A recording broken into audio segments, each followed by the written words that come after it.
something that fascinated me is there is a quote at the beginning of the story from William Butler Yeats, and it's a beautiful quote, and it's very appropriate because it's about dancing. We're about to read a story that which dancing features heavily. But I did want to ask you, why was that quote something you wanted readers to have in mind as they start the story, and what do you feel that adds to the reading experience of having that right up front?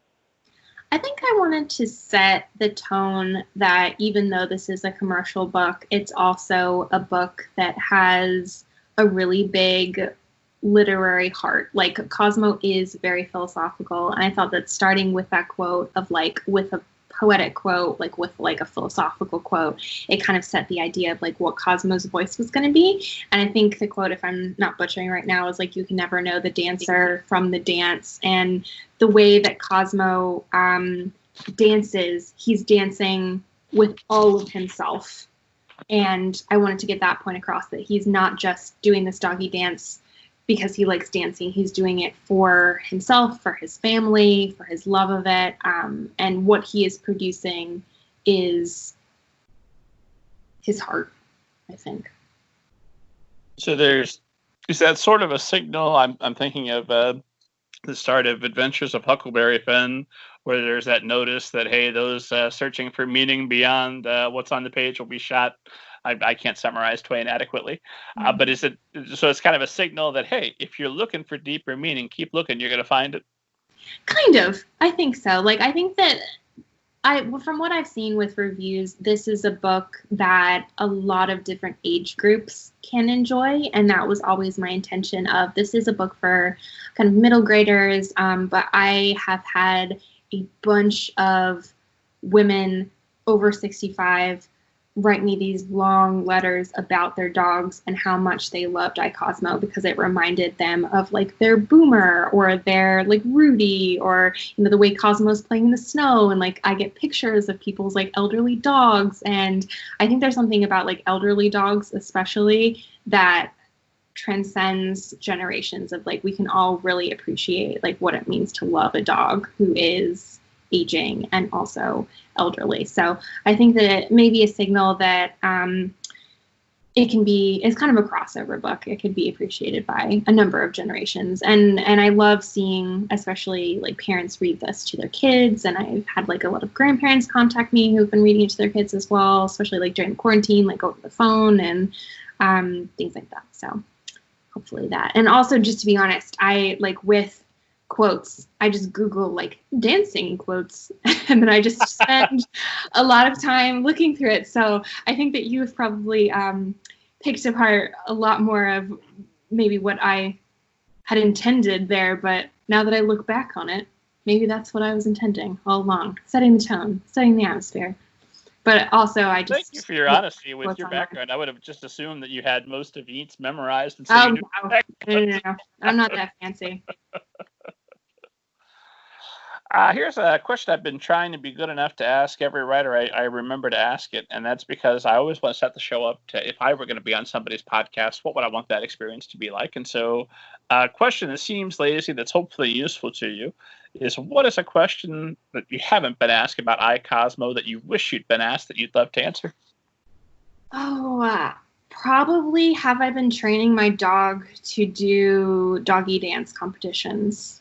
No one's asked me that yet. And the answer is no, because she is not a very skilled dancer. We have been doing nose work lately, which is a new sport that I have discovered, which has to do with her sniffing out different scents in the yard and a variety of kind of boxes. So I'm also reading this really wonderful book about a woman who trained her dog to be a search and rescue dog, and I would really love to do that. But no doggy dancing as of yet. Maybe in the future. Well, you've got a lot of books coming, so there's a good possibility that you might have to do that research. Yes. At some point. Yes. Have you ever seen a flying saucer, and do you believe in them? So, because I have just finished writing a book about an alien cat, I will say that I do not believe that aliens would travel to Earth in a saucer, but I do believe in aliens. So, but I think that the flying saucer is a human construction. I think that it would be much more complex with that. No, I have not seen one because I don't believe that flying saucers exist. But I do believe in aliens. You think that aliens have come here in some other type of vehicle? I don't think that they have come here yet, because I feel like they would probably make their presence known. Potentially. Sure. But I think that it is coming. Oh, not me. If I'm an alien and I'm hovering above Earth and I watch humanity for a while, and my buddy's like, "Hey, let's go down and say, hey, let's land on the White House lawn." Hold on, let's just see what they do. You know what? Maybe a generation or two from now we'll come back. the whole idea. I think that I think it was Stephen Hawking who said that, like, out of all of the places, why the heck would the aliens come here? Like, we just have a very, very high impression of ourselves as humans. And I think that's quite evident based on, like, everything that we kind of do to animals of, like, we are the best. Why wouldn't they want to come to Earth? Well, I'm sure that there are other places that are kind of better, potentially. Well, once they experience Cheese Whiz, that might... Oh, maybe. I don't know. It's the best that humanity has to offer there. I think that's our top gift. Yeah. Well, my final question for you is always some variation of, if you could go back and give yourself some bit of information. I'm assuming you're doing this with your students now. What are you telling them? What would have made your writing path easier if you knew it when you started? And what would you like other writers to know as they're starting their journey? Not everyone's advice is good advice, I think, was the biggest thing I realized when I was in another program. So when I was at City University of London, I had a really, really wonderful mentor who did adult nonfiction. And he told me for my YA book that I should get rid of the teenagers and make the whole book from the perspective of the 84-year-old man. And he was a very famous writer. I'm not going to say his name, but like he had this movie about his life where like a very famous actor played him, and obviously he was very good at his job. But I knew in my gut that that was incorrect advice. And that was the first time that I was actually confronted with someone who supposedly actually does know what they're doing, but is giving me bad advice. And it would have been bad advice because I wouldn't have been able to write that book otherwise. I wanted to write about teenagers. I wanted to write about kids.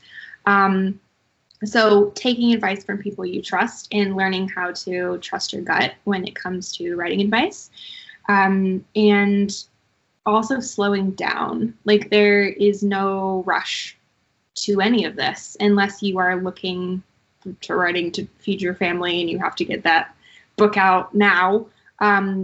If you are an aspiring novelist and you have a day job and like why do you need to be published by the time you're 25 years old?